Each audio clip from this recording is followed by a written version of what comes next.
Ladies and gentlemen, there are moments in our lives and in the life of this world that shake us. Moments when the headlines scream louder than the whispers of our hearts. And in those moments, we must not just look outward. We must look inward and upward. Tonight, I want to talk about something deeper than geopolitics.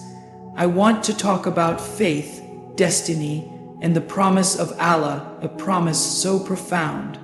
The Quran says it can shake your very soul. Now, we've heard the names on the news: Israel, Iran, and for many, those names bring images of war, tension, and fear. But the Quran asks us to look beyond the surface. It tells us in Surah Al-Hujurat, indeed, the believers are brothers. And I ask you, what if we saw humanity the way Allah sees it, as souls, not sides? In the Quran, Allah reminds us again and again, with hardship comes ease. That is not just comfort, that is a divine law. The promise of Allah is that no injustice lasts forever, no war continues without end, and no hatred is stronger than the light of truth. Look at the Prophet Abraham, revered by Jews, Christians, and Muslims alike. A man who stood alone for truth, and now he is the spiritual father of billions. The Quran reminds us, he was a nation by himself. That's the power of faithful solitude. One believer with Allah outweighs the world. So when we see the conflicts of today between governments, between peoples, let's remember, it's not about nations, it's about souls. And Allah, the most just, sees every soul. He sees every tear shed in Gaza, every cry of a mother in Tehran, every prayer whispered at the wall in Jerusalem. This isn't about choosing sides, it's about choosing truth, mercy, and hope. Ladies and gentlemen, I believe that the promise of Allah is not only written in the Quran, it is written on the hearts of those who strive for peace in a world burning with confusion. Let the words of Allah shake your heart, not with fear, but with faith, not with hatred, but with healing. Because when we finally see each other not as enemies, but as reflections of the same Creator, that's when the world begins to heal. May peace, purpose, and the promise of Allah be with you. Faith transcends conflict in ways that can be difficult for the human eye to see, especially when war, political struggle, and fear dominate the headlines. But the Quran continually invites us to zoom out of the moment, to rise above temporary divisions, and to remember the eternal truths that sit beyond the battlefield. While nations may clash, borders may shift, and leaders may come and go, faith true, sincere, grounded belief in Allah rises above it all, unaffected by the dust of war and untouched by the flames of anger. The Quran teaches that our identities as believers are not tied to geography or power, but to righteousness and submission to Allah. Indeed, the most noble of you in the sight of Allah is the most righteous of you. Quran 49:13. That verse doesn't mention nationality. It doesn't elevate one group over another based on history, race, or military might.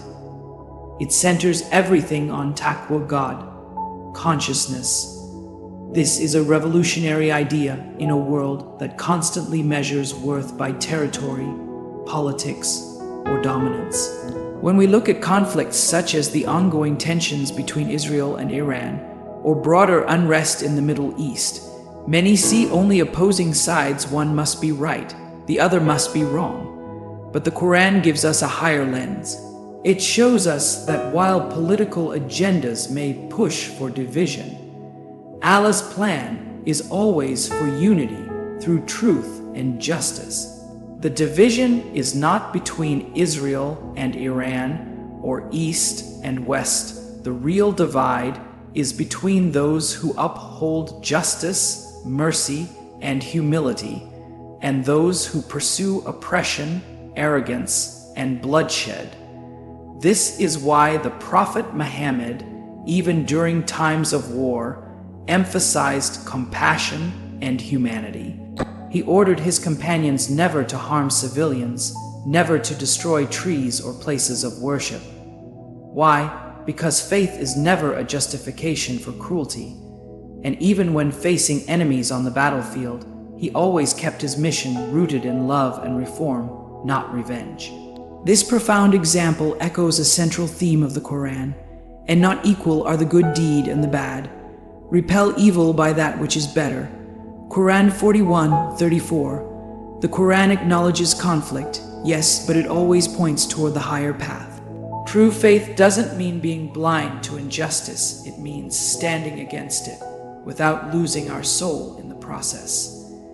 It means raising our voices for the oppressed no matter who they are, and doing so with integrity, not hatred.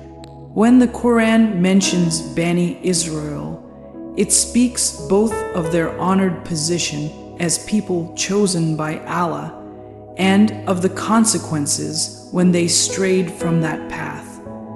The lesson is not about condemnation, but reflection. Every nation, every people, including Muslims, are accountable to Allah. Faith is not a birthright, it's a responsibility.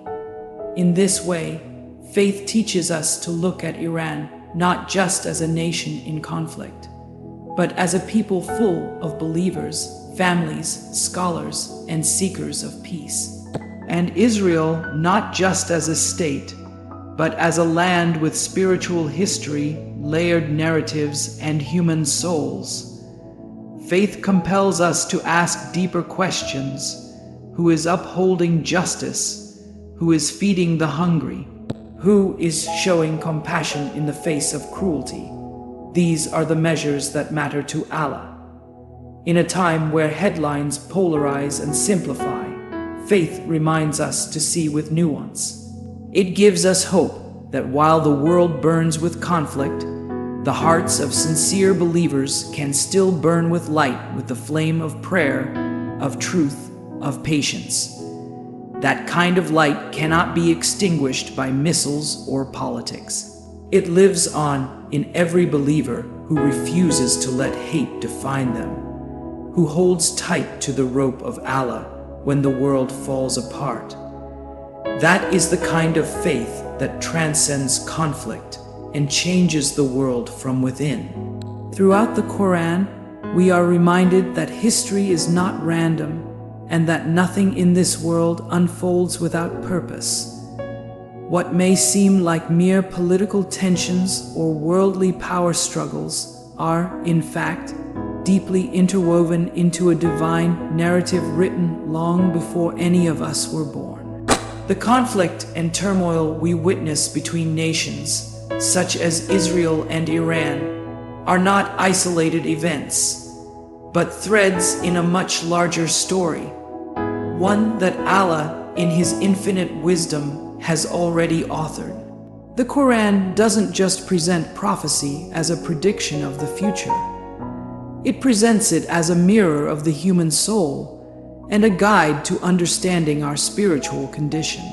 When we read verses about previous nations, like the stories of Pharaoh, the people of Ad and Thamud, or Bani Israel, they are not there simply as historical records. They are signs. Indeed, in their stories is a lesson for those of understanding. Quran 12:111. These verses serve a dual purpose. They show us what happens to civilizations that turn away from justice, truth, and remembrance of Allah. And they challenge us to reflect on where we stand today. Iran and Israel may be in the headlines now, but the human struggle between guidance and misguidance, between humility and arrogance, has been recurring since the beginning of time. Prophecy, then, is not only about the end of times, it is about how we live now.